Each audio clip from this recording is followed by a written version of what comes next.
on News Hour tonight. Abuja residents defy economic hardship, visit parks, other relaxation spots in Eid El-Kabir Celebration. Federal government declares June 12 public holiday to mark Democracy Day. Fire guts wood and timber market in Birnin Kebbi. And on the foreign scene, mass demonstration calls for Spain's leader to resign over corruption. Hello and welcome to News Hour on Trust TV. I am Dorcas Yakubuzala. Eid el-Kabir, also known as the Festival of Sacrifice, is a major Islamic holiday celebrated worldwide. During this period, people travel to see their loved ones, while those who did not travel visit recreational parks to celebrate. Trust TV's Noel Sampson visits popular recreational parks in the Federal Capital Territory to monitor this year's celebration. His report.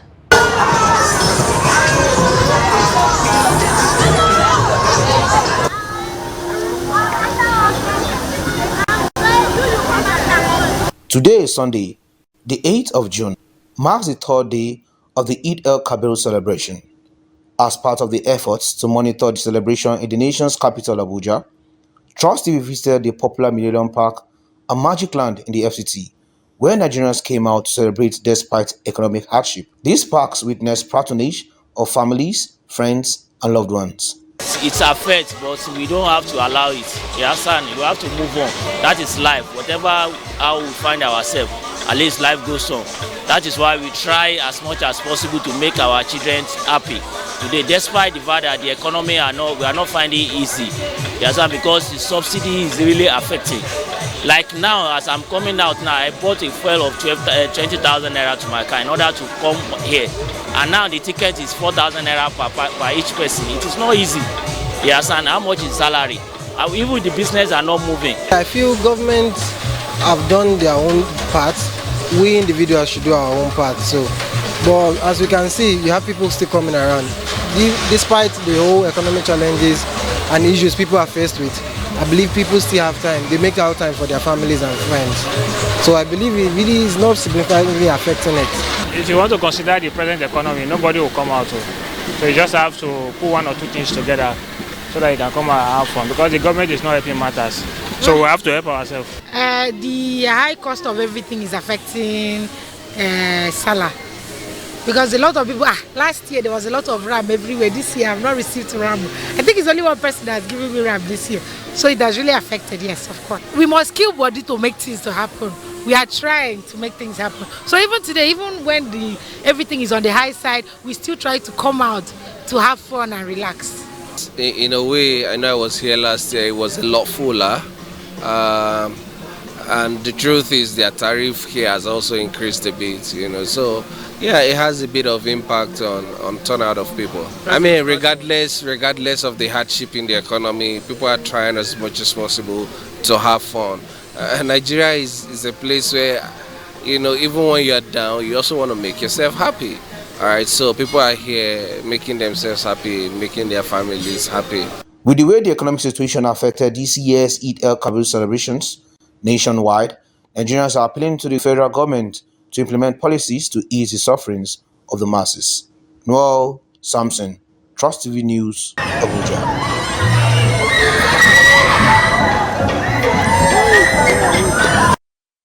We move over to Kano, where the state government has asked the federal government for compensation after the Durbar celebrations were cancelled for 2 consecutive years. The State Commissioner for Local Government and Chieftaincy Affairs, Tajo Uthman, made the call on Sunday during the Salah homage paid by the Emir of Kano, Muhammadu Sanusi II, to Governor Abba Kabir Yusuf at the government house. Uthman said the state had suffered huge financial losses due to the suspension of the annual cultural event, which traditionally attracts local and international tourists. He noted that the economic impact of the cancellation has been significant enough to affect the state's annual budget. He stressed that the federal government must take responsibility for the economic impact of the cancellations and compensate the state accordingly. Now talking security, 4 persons, including 2 herders and 2 farmers, have been reportedly ambushed and killed in Uwok Ishe community of Kakek district of Basa local government area of Plateau State. 2 persons were critically injured during the incident and had been rushed to Jos University Teaching Hospital Jute for medical attention. Ado Musa completes the report.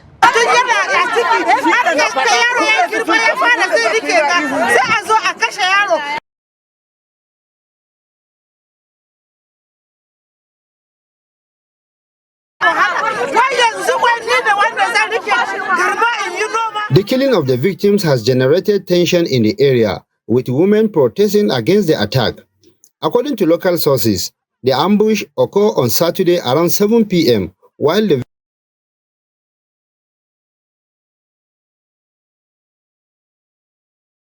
to mining site. The attack on the victims has caused confusion among residents who are wondering who could have committed the crime, particularly given the long-standing tensions between Irigwe and Fulani in Mayango district of Basa. Residents of the area explained how the incident occurred.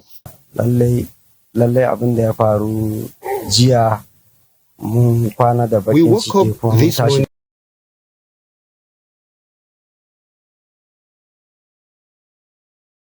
It is bad news. 6 victims who were on 2 motorcycles, 3 on each, were on their way to mining site when the attackers ambushed them. Among the victims included 3 Fulani and 3 Bache, also known as Rukuba, another ethnic group in Basa. When we heard the gunshots at the time of the incident, we quickly mobilized along with members of the Rukuba ethnic group and headed to the area where the gunfire was heard. Eventually, we saw 4 of the victims already dead and 2 in critical condition.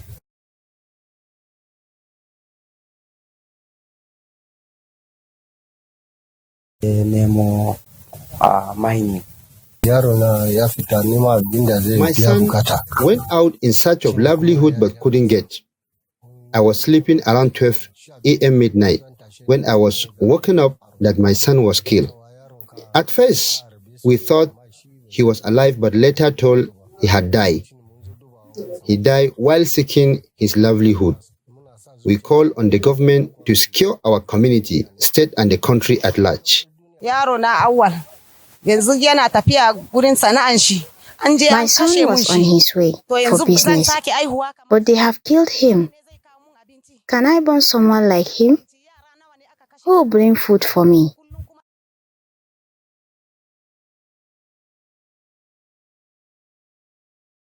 How many have died in this way? And government has not done anything. We have lost confidence because nothing will be done about it. If security operatives cannot protect us, let us know so that we can defend ourselves.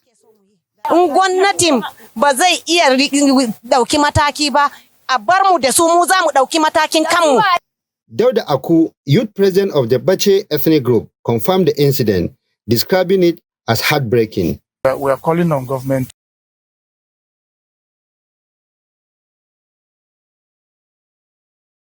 drastic action about this. It's already becoming too much. It's one of too many. We are just trying to be patient, but our patience will soon be over, and we don't want it to be over. So government should act fast. Let's see how we can save the situation. We are not happy. We see people dying every day. And everything they will tell us, kuya, hakuri, kuya, hakuri. I've never seen anybody who have eaten hakuri and survived it. It will come to a stage where we may not bear it again. But enough is enough of this. On our youth, as Bache, as Rukuba. The spokesperson of Operation Safe Haven, Major Samson Zakam, is yet to respond to the development. Ado Musa, Trust TV News, Jos. The Office of the Secretary to the Government of the Federation, SGF, has accused Benue State Governor Hyacinth Alia of attempting to manipulate public sentiment against SGF George Akume by making deliberate and unfortunate insinuations in a recent media appearance. The reaction followed the governor's allegation that the SGF and his associates had not spoken out on the worsening insecurity in the Sankera axis of Benue State. Governor Aliya also claimed he possessed a report from a state-appointed panel that allegedly indicts certain individuals based in Abuja for sponsoring the violence. In a statement over the weekend by Terence Kwanum, Special Advisor on Public Affairs in the SGF's office, the federal official refuted the governor's insinuations, describing them as misguided and misleading. The SGF's office emphasized that Senator Akume has been deeply involved in the fight against insecurity within and beyond the bounds of his constitutional responsibilities, and that such interventions have been channeled appropriately through the Federal Executive Council. Away from security matters, a devastating fire has gutted a popular wood and timber market known as Kara Market in Birnin Kebbi State, destroying shops and properties. The fire, which began in the early hours of Sunday, resulted in the loss of goods and structures worth millions of naira. According to eyewitnesses, the fire spread rapidly before firefighters arrived. The cause of the fire remained unknown. The Kebbi State government has expressed its sympathies to those affected. Fortunately, no lives were lost in the incident. In a statement issued by the Senior Special Assistant to the Governor on New Media, Abu Zaid Yari, the fire was described as an unfortunate incident. The federal government has declared Thursday a public holiday to commemorate the 2025 Democracy Day celebration. This is contained in a statement by the Ministry of Interior's Permanent Secretary Magdalena Ajani on Sunday in Abuja. Ajani disclosed that the Minister of Interior, Olubunmi Tunji Ojo, while declaring the holiday on behalf of the federal government, congratulated Nigerians for an uninterrupted 26 years of civil rule. He said June 12 represents the historic journey to building a nation where truth and justice reign and peace is sustained and future assured. Tunji Ojo reiterated the commitment of the renewed hope government of President Bola Tinubu to the universal value of democracy that is based on freely expressed will of the people in determining Nigeria's political, economic, social, and cultural systems. President Bola Tinubu will address a joint session of the Senate and the House of Representatives on Thursday, June 12 at the National Assembly Complex, Abuja. In a statement issued on Sunday by the House of Representatives spokesman Akin Rotimi, noted that the event was formally conveyed to members via an internal memorandum issued by the House Clerk Yahya Danzaria. It also noted that the program will feature goodwill messages from former presiding officers of the National Assembly and the conferment of national honors on select legislators by the President. It further stated that this joint sitting represents a significant moment in Nigeria's democratic journey. The House of Representatives in the statement urges all Nigerians to embrace the spirit of Democracy Day as a time for reflection, renewed patriotism, and commitment to building a more inclusive, prosperous, and united nation. Democracy Day is observed in Nigeria on June 12 in honor of the June 12, 1993 presidential election, seen by many as the most credible poll ever conducted in the history of post-independent Nigeria. Now, amid the unfolding political episodes in Lagos, Governor Babajide Sanwo-Olu on Sunday met with President Bola Tinubu at his Bodilon residence in the highbrow Ikoyi area of the state. Sanwo-Olu met with the president alongside the Governor's Advisory Council, GAC, the highest decision-making body of the All Progressives Congress in Lagos. There have been rumors of a perceived rift between the president and the governor, especially after the controversial removal of Mudashiru Obasa as Lagos Speaker and his eventual reinstatement. Sanwo-Olu's conspicuous absence from the flag-off of the reconstruction of the deep seaport access road in Epe, Ijebu-Ode area of the state earlier June also sparked rumors of a crack in the relationship between Sanwo-Olu and the godfather of Lagos politics. Earlier in June, social media went ablaze when Tinubu snubbed Sanwo-Olu during the inauguration of the completed Phase 1 Section 1, 30 kilometers by 6 lanes of the Lagos-Calabar Coastal Highway.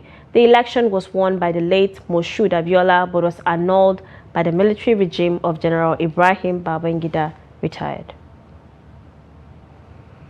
National Chairman of the All Progressives Congress, Abdullahi Ganduje, has declared that the ruling party would displace the opposition People's Democratic Party, PDP, and take over Enugu State Government House in 2027. Ganduje spoke at the Akama Oge in Eziagu local government area when he led the Minister of Innovation, Science and Technology, Chief Uche Naji, and other prominent members of the party to officially receive the member representing Udi Eziagu Federal Constituency in the House of Representatives. Sunday, Syriacus Umehe, an entire Labour Party structure in the constituency, into the APC at the weekend. With his defection, Umeha, the former LP lawmaker, is the first elected political office holder to be produced by APC in Enugu State since the inception of the party in 2014.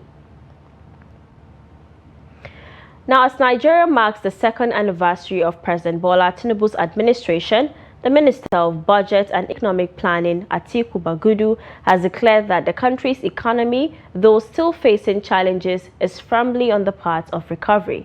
Speaking after a courtesy visit to President Tinubu at his Lagos residence on Saturday night, Bagudu noted that bold structural reforms initiated by the administration have begun to yield results, particularly in strengthening investor confidence and unlocking fiscal space for development. He highlighted the removal of long-standing subsidies on fuel, foreign exchange and electricity as key to freeing up resources previously drained by unsustainable expenditures. The minister said the recovered resources are now being redirected into strategic sectors such as infrastructure, agriculture, education, security, consumer credit, and digital innovation. What we are doing with the federal government, the additional revenue, we are putting it to infrastructure use, we are putting it to consumer credit, we are putting it to agriculture, we are putting it to additional money in security, we are putting it to additional money in human capital development and innovations, digital skills, so that we can generate employment. We are not yet where we want to be, but these steps have turned the economy in the right direction, where we are even seeing, because of that resurgence of confidence in the economy, private capital is coming in. Still talking politics, the Ondo State chapter of the People's Democratic Party has accused the state governor, Lucky Aiyedatiwa, of deliberately abandoning all the uncompleted projects left by his immediate predecessor, late Rotimi Akeredolu. The PDP accused the governor in a statement issued by its Director of Media and Publicity, Leye Igbabo, on Sunday. According to the statement, the opposition party said it had a strong conviction that the governor was attempting to destroy all of Akeredolu's legacies in the state. However, the state's Director of Media and Publicity of the All Progressives Congress, Steve Otaloro, in a statement, reacted that the allegation was untrue, stating that Aiyedatiwa was making efforts to complete the project. He described the PDP as attention seekers. In other news, the Nigeria Union of Teachers has said that a shift to computer-based examinations by West African Examinations Council and the National Examinations Council would not eliminate malpractices. The NUT National President Audu Amba stated this in an interview on Sunday in Abuja. Amba was reacting to the recent directive by the federal government that WAEC and NECO should fully transit to computer-based testing for their examinations by 2026. Reports say that by the directive, both multiple choice and essay papers by the two bodies would be administered via computer, starting with the May-June 2026 examination cycle. Specifically, WAEC is expected to begin conducting objective exams via CBT starting in November 2025. Residents of Osun State have been reacting to the new policy introduced by the state government regarding the boarding system in public secondary schools. According to the Standard Educational Performance Ranking of States in the 2024 Senior School Certificate Examination by the National Examinations Council (NECO), Osun State has made a remarkable leap from 33rd position in early 2022 to 7th position in 2025. Stakeholders believe that the new policy on boarding schools will further boost students' academic performance, particularly in external examinations. Hamid Oyebade reports. Osun was ranked 7th among 36 states and the Federal Capital Territory in the 2024 Senior School Certificate Examination by the National Examination Council (NECO). The ranking put Osun behind Lagos, Kano, Oyo, Benue, Ogun, and Katsina states in the Standard Education Performance Ranking of States. As part of moves to sustain and further improve the academic performance of its students, the state government has decided to introduce boarding system in some secondary schools in the state. The commissioner was here some time ago, and he said that next session, by God's grace, out of all the secondary school, public secondary school in Osun State, that the government has picked just 3 schools, and out of that school, St. Charles Grammar School is one of them. Fortunately for St. Charles Grammar School, it was formerly a boarding school before it was taken over, and the facilities are there. They are still there. You know, they just need to be renovated. All these facilities will be available for the students to use, and therefore the academic performance, which is already high, 90 plus, will even be better. And we hope that with the support of the state government, the school will continue to do better and better by the grace of God. Residents and stakeholders are throwing their weight behind the new policy, expressing full support for the return of boarding system. The last exam of WAEC, the one they did last year, the students, the total performance was 94% credit pass, which superseded what they did in 2023. So every year like that, we appreciate the teachers to boost their morale to be able to deliver more. You know, the government has chosen St. Charles as one of the model schools for boarding house. So that means we're going to be having light here 24 hours in school. So such challenge, St. Charles Grammar School Osogbo will not be part of the school that will not be able to cater if exams should run into the night. The stakeholders charged government to ensure proper implementation of the policy without delay. Hamid Oyebade, Trust TV News, Osogbo. The University of Port Harcourt Uniport has called for a thorough investigation into the killing of one of its students, Godwin Akpakpan, a 300-level computer science undergraduate who was allegedly shot dead by a security operative in an off-campus incident. In an official statement released on Sunday, the institution, through its head, Information, Publications and Public Relations, Sang Penu, expressed deep sorrow over the death of the student. Although the tragic incident occurred outside the university premises, Uniport stressed its concern and commitment to uncovering the full circumstances surrounding the event. The university urged students and staff to remain calm and allow security agencies to conduct their investigations without interference. The management reaffirmed its commitment to the safety and well-being of all students and staff, promising to take necessary steps to ensure such incidents do not recur. The Rivers State Police Command has yet to respond to inquiries regarding the alleged shooting incident. This is News Hour on Trust TV. Coming up ahead. Dutse Emirate holds colorful Hawan Bariki to celebrate Salah. This and many more when we return. To stay with us. Welcome back from the break. In case you're just joining, this is News Hour on Trust TV. Let's take a look at our top stories again. Abuja residents defy economic hardship, visit parks, other relaxation spots in Eid El-Kabir celebration.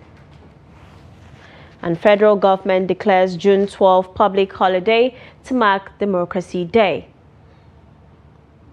Now moving on to more stories, the Nasarawa State Police Command has recovered arms, ammunition and a suspected stolen motorcycle on Saturday during a stop and search operation along the Giza-Kaderko Road.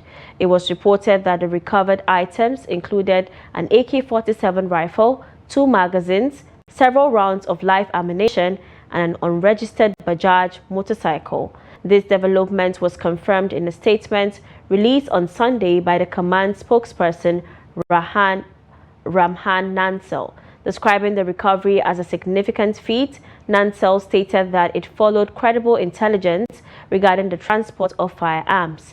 He explained that the operation was conducted by officers from the Giza Division in the Kenya local government area. Anambra State Governor Professor Chukwuma Soludo has given the sum of 1 million naira each to about 39 wounded soldiers of the Southeast Operation Udoka operatives who were injured in their duty of fighting insecurity in the Southeast region. Soludo announced this during a special Salah luncheon to celebrate Eid El-Kabir organized by the Commander Joint Task Force of Southeast Operation Udoka and Commander of 82 Division Nigerian Army Major General Oluyemi Olatoye held at the 302 Artillery Regiment Onitsha Military Cantonment on Saturday. The event was also attended by the Chief of Army Staff, Lieutenant General Olufemi Oluyede, who was represented by Major General Adewale Adeke. During the event, Soludo, who commended the gallant soldiers, including the Navy, Air Force, Civil Defense, DSS, Nigerian Police, and Agune Chamber operatives, urged the Nigerian Army to work alongside his administration to ramp up efforts against crime in the state. He said that apart from the monetary gift, the wounded soldiers would also access free medical care and treatment in the state hospitals for working tirelessly to ensure the state and the region are safe. A defense headquarters says the troops of Operation Delta Safe in the month of May discovered and destroyed 27 illegal refining sites with over 96 equipment. The Director of Defense Media Operations, Major General Marcus Kange, made this known in a statement on Sunday in Abuja. Kange said the troops also foiled oil theft worth over 31.4 million naira, including 77,530 liters of stolen crude oil, 10,340 liters of illegally refined automotive gas oil, 2,700 liters of dual-purpose kerosene, and 1,240 liters of premium motor spirit. According to him, other items recovered include outboard engines, pipes, pumping machines, drilling machines, horses, tricycles, motorcycles, mobile phones, and 9 vehicles. Kenge said the troops also undertook anti-kidnapping and anti-criminality operations on June 1st in Sapele local government area of Delta. According to him, 3 criminals were arrested, while some weapons and ammunition, as well as mobile phones, laptops, television sets, and vehicles from them during the operations. In a spectacular display of tradition and culture, the Dutse Emirates in Jigawa State on Sunday held its annual Hawan Bariki to mark the Eid al-Adha, which is a Babban Sallah celebration. The event was led by His Royal Highness Emir Hamim Nuhu Muhammad Sanusi and took place at the Sir Muhammad Sanusi Darbar ground in the state capital. The report. The Emir, resplendent in royal regalia and mounted on a richly adorned hearse, led a grand procession of over 1,000 horsemen through the streets of Dutse. The Darbar, one of the major highlights of the Eid festivities, attracted thousands of spectators who lined the roads to witness the traditional pageantry. Hawan Bariki which literally means post-Salah procession, is a cultural event where the emir and his entourage ride in procession to pay homage to the sitting governor and reaffirm the emirate's loyalty to the state. Speaking on behalf of the Traditional Council, the emir praised the Jigawa state government for its efforts in infrastructure, youth empowerment, agriculture, and environmental protection. He also offered prayers for peace in Nigeria and for the safety of pilgrims currently in Saudi Arabia for the Hajj. We thank you for the timely provision of farm inputs to farmers this rainy season. This demonstrates your commitment to contributing to the nation's food security. Even the federal government appreciates your dedication. We have done a lot, especially in agriculture. We have tried as much as possible to see how we can revamp agriculture and we can transform agriculture from the subsistence level to what it is today. And clearly, the issue is very, very clear. Farmers are very happy with what we are doing. If we take the wheat cultivation to 2004, we have done 55,000 hectares of land instead of the 40,000 even given to us by the federal government. And this year we are doing almost 105. We have done 105,000 hectares of wheat. In addition to the horse riding display, the event featured traditional music, drum performances, and dances reflecting the rich Hausa cultural heritage. The festivities continued into the evening with cultural shows and turbaning ceremonies at the Emir's Palace.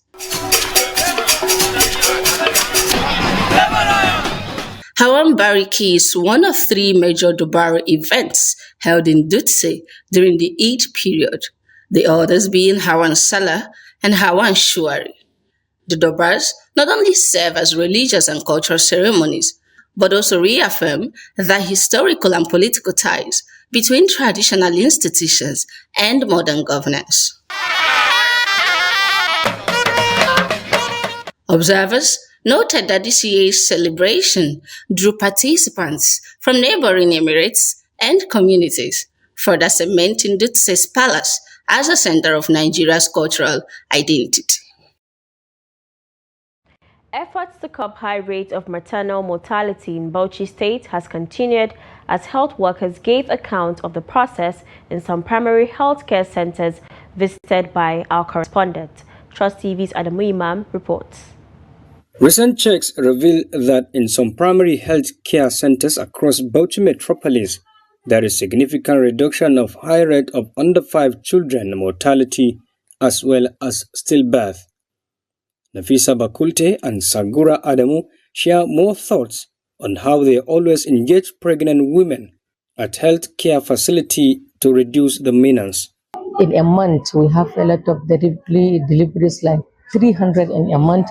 Hardly to see that we lost a woman just because of PPH or malaria, because we have already stopped the problem since from ANC. We used to conduct screening and urinalysis and HP to know any deviation from normal.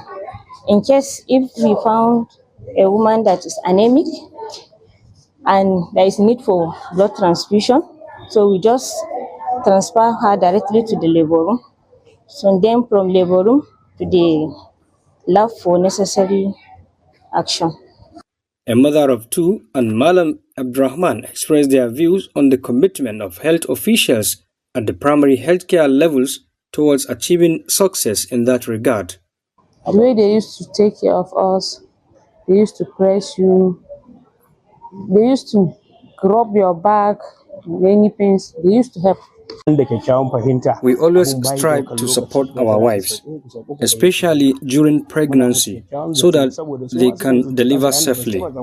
Sometimes the pain and emotional toll can cause them to react out of distress. In those moments, it's our responsibility to remain calm, offer reassurance, and stand by them, knowing we could never fully understand the weight they carry. Similarly, child mortality and prevention surveillance charms.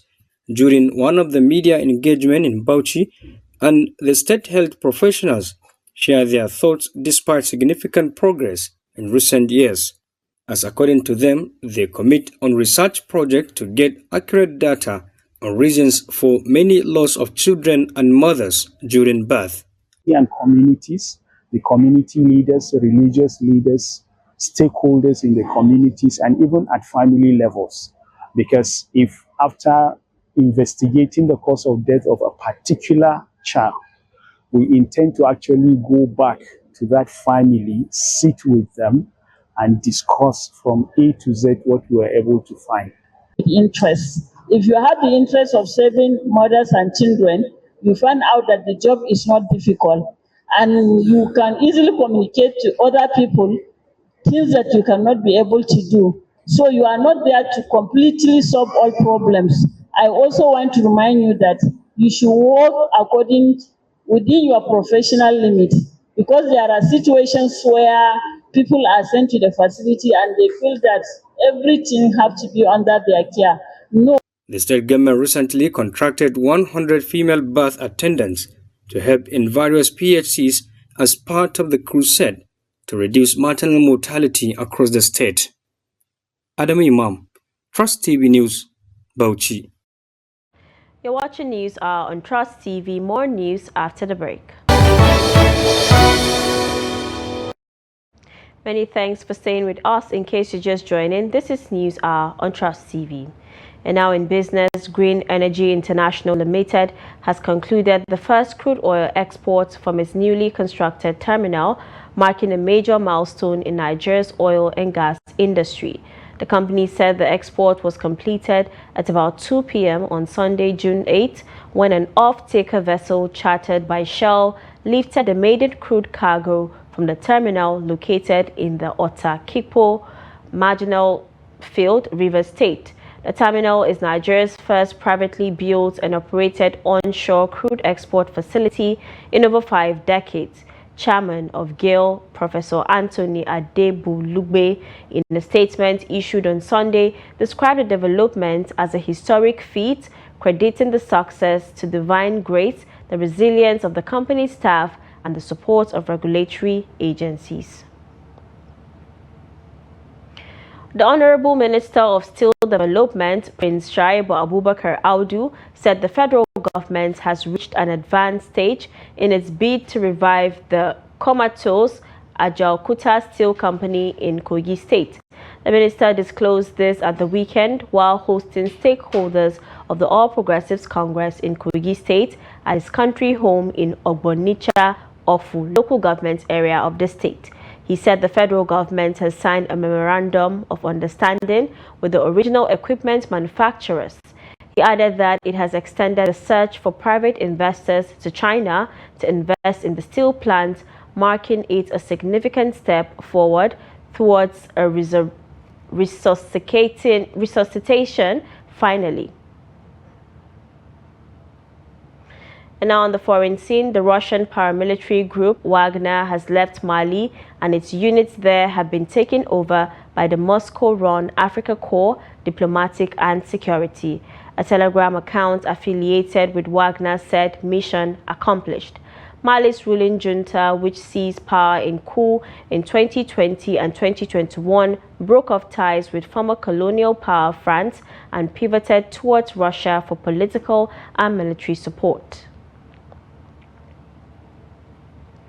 Faced with the increasing pressure on natural resources, Zimbabwe has now decided to cull 50 elephants at Sevali Conservancy. The animals' meat will then be distributed to the local population near the reserve. Zimbabwe previously tried to tackle the problem by relocating several hundred animals to other parks or using GPS tracking schemes to monitor the elephant population and warn locals when herds came too close to their villages. Last year, Zimbabwe killed 200 elephants when a drought struck the country and led to food shortages. This year, the number of elephants to be culled remains at 50 for now. Tens of thousands of people have taken part in an opposition-organized demonstration in Spain's capital, Madrid, accusing the government of of Socialist Prime Minister Pedro Sanchez of corruption and urging him to call early elections. Protesters, many waving red and yellow Spanish flags, massed on Sunday in the Plaza de España, a large square in the center of Madrid, and chanted Pedro Sanchez resign. The Conservative Popular Party (PP) called the rally after leaked audio recordings allegedly documented a member of the Socialist Workers' Party, Lear Diaz, waging a smear campaign against a police unit that investigated corruption allegations against Sanchez's wife, brother, and his former transport minister and right-hand man, Jose Luis Abalos. Diaz has denied the allegations, telling reporters on Wednesday that she was conducting research for a book and was not working on behalf of the party or Sanchez. She also resigned from Sanchez's party. And now in sports, a delegation of sports stakeholders from Gombe State, led by the legendary marathoner and Olympian retired Colonel Abbas Muhammad, has paid a condolence visit to Kano State over the recent accident involving members of the state athletes. The accident claimed the lives of 22 members of the Kano contingent to the last National Sports Festival. Speaking on behalf of the delegation at a press briefing, Chairman of the Gombe State Athletics Association, Ahmed Shraibu, made suggestions on safety and organization of future national sporting events. And I don't know what our lawmakers in National Assembly are doing. They should pass a law that all national sports festivals henceforth must take place only in Abuja, so that we give fair equidistance for every state to travel without fatigue, if it is for national unity. If that is not possible, there is alternative. And my suggestion on that one is that any trip by road that is more than 200 kilometers for the National Sports Festival, in anywhere it is going to take place, the athletes must fly. They must go by air and return by air. Then lastly on that issue, whatever suggestions I'm giving on the National Sports Festival is the same thing I'm giving for the National Youth Games. Super Eagles striker Victor Osimhen has rejected a £75 million offer to join Saudi Arabia side Al Hilal. According to a post by Fabrizio Romano on his X account on Sunday, despite agreements between club to club with Napoli for £75 million fee, Osimhen says no to the Saudi Pro League club. Galatasaray will insist on signing him with the race now open again. Recall that throughout his loan spell at Galatasaray, Osimhen has been instrumental in the team's success, scoring 37 goals in 41 appearances. His impressive performance has made him a fan favorite, and the club is optimistic about retaining him. Kylian Mbappe bagged a goal and an assist as France beat Germany 2-0 in the Nations League bronze medal match in Stuttgart on Sunday. Mbappe wove his magic in a heavy changed France squad.